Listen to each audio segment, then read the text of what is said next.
Hey everyone, this is Lori, and what I'd like to do for you today is share my testimony about what the Lord has done in my life. I was born on January 16th, 1985 in Kansas City, Missouri, out of wedlock and suffered from fetal alcohol syndrome. I was 4 days old when I was adopted by my loving parents. When I was in kindergarten, my parents and teacher noticed that I wasn't paying attention like I should have, so I was sent to a specialist who ran some tests on me and diagnosed me with ADD. After kindergarten, my parents enrolled me in Brennan Woods Elementary School because it was specialized in teaching kids with learning disabilities. My first grade teacher wasn't very good to me at all. She would constantly punish me for stupid things like bringing my own lunch to school or getting an answer wrong. One time, I was working on my math, and my first grade teacher wanted me to figure out what 2 plus 3 equals, but when I couldn't figure it out, she took my finger and hit it on my desk really hard, and I cried the entire bus ride home. I didn't tell my mom until next year because I believed that I did something bad. After I told my mom what my first grade teacher did to me, my mom was furious. And when she went to confront my teacher about it, my mom found out that my teacher had quit her job. After, other than that, the rest of my years in elementary school were great. I've been going to church my whole life, and I always thought that as long as I was good and believed in God, that I would go to heaven. I believed in God and Jesus, but I wasn't really all that interested in going to church. As I got older, I started learning about God and that He sent His Son Jesus to die on the cross for our sins and that we are all sinners, including me. When I became a teenager, I started to fellowship with other Christians and realized how important it is to surround yourself with people that love the Lord. When I was 12, I gave my heart to Jesus. When I reached high school, I attended Bible study groups with other students who are Christians. It helped me to stay focused on Jesus throughout my high school years. In the spring of 2003, I suffered a stroke due to a hole in my heart that required surgery. My whole left side was paralyzed, and I lost most of my peripheral vision. The paralysis on my left side only lasted a couple of hours without rehabilitation, but my peripheral vision never came back, which led to a lot of anger and depression.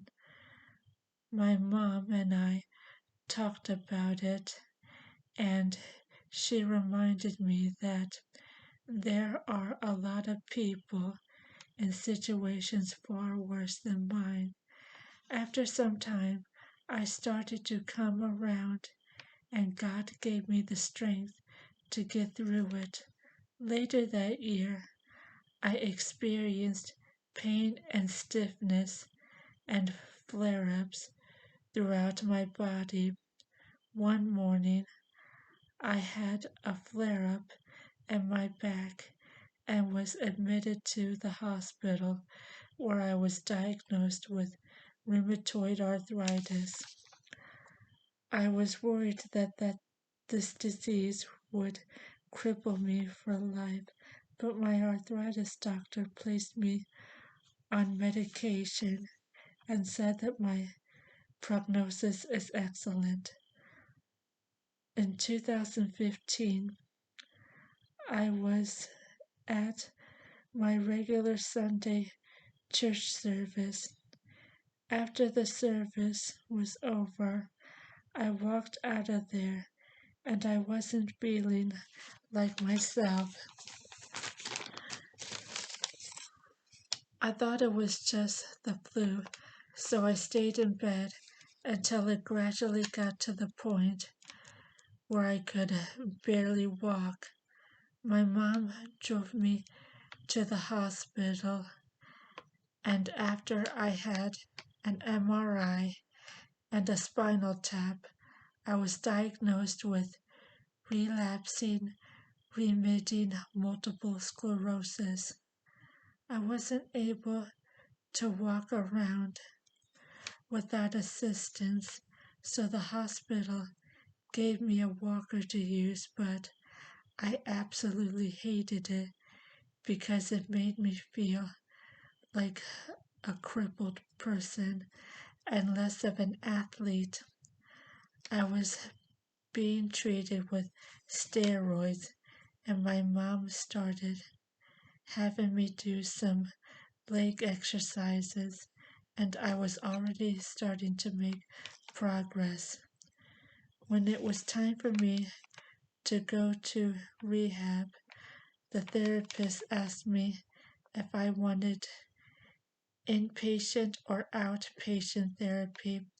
I chose inpatient therapy, but when my mom and I got there, we both knew from day one that place was unsuitable for me. The food wasn't very good, and there wasn't any people my age for me to talk to other than my mom. When the therapist asked me what my goals were, I was afraid that if I told them that my goal was to get back into running, that they would discourage me. So I told the therapist that I didn't have any goals. I started making even more progress, like going to the bathroom and walking around my room all by myself, but my mom and I had to hide it from the therapist because I wasn't allowed to walk around outside my room, not even with my mom's help. We couldn't stand 1 minute in the therapy center and was happy to be out of there. My mom and I came home, and the next day I started outpatient therapy, which was supposed to be 4 weeks. I was really making progress and even started going back to the gym. My 4 weeks of physical therapy were almost over, but I woke up really early the next day with another MS flare up. This time it affected both my upper and lower body. I went into the living room, barely able to walk, and I told my mom, and she called the MS center and told them that I was having another flare up. They told my mom to bring me in Right away, I was taken in their infusion room where I was given steroids through an IV. While I was getting my medicine, my mom started asking the other patients how long they've had MS. As I heard their stories, I was so terrified that I was going to end up like them. It was only when they saw me crying that they stopped talking about their issues with MS. On the second day, my mom started asking the other patients in the infusion room how long they had MS, and again I was crying because I was terrified. My mom went outside because she was talking to someone on her cell phone and left me alone crying in the infusion room with just a, a nurse and 3 MS patients. I also had to have both occupational and physical therapy to, to regain full use of my hands, and physical therapy so that I could get back into running. I met my MS doctor who prescribed a clinical treatment called Aubagio I got before I got the treatment. My mom had to take my mom and I had to take a class which we thought was unnecessary. While we were waiting for the class to start, my mom started talking to another patient about her issue with MS, and I was so terrified that I started crying again. I also got upset when the nurse came in and started reading about the side effects of Aubagio. I had to learn how to do a lot of things that we all take for granted, and I would often wake up in the middle of the night with so much anxiety that my mom had to come in my room and sit with me. To this day, I hated going to the MS Center because of the bad memories I have there. Even my mom, though my mom apologized for asking the MS patients about their issues with MS, and I'll never have to go, go to the center again or take that Aubagio class. It took me 7 months to get back into running, but thanks to my faith in God, I was able to do it. I was also able to regain full use of my hands, which didn't take as long. When I was a kid, I would often watch infomercials about kids living in poverty and wanted to do something to help. So I decided to become a child sponsor through World Vision. Over the years, I've developed a passion for running and decided to use my passion to glorify Christ by raising money for Team World Vision through the marathons that I run. So far, I've ran 7 marathons, and participated in other races as well. Running for Team World Vision has been one of the things that I am most proud of in my life.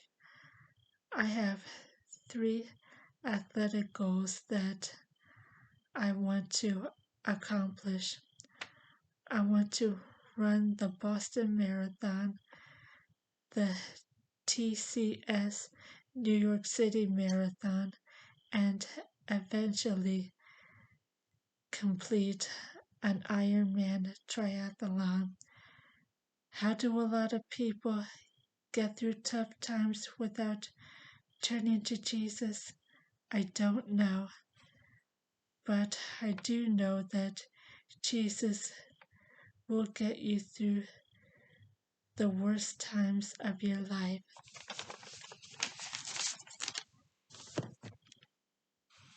Thank you so much for watching this video. If you enjoyed it, hit the like button below. Feel free to leave a comment, and also feel free to subscribe. God bless you all.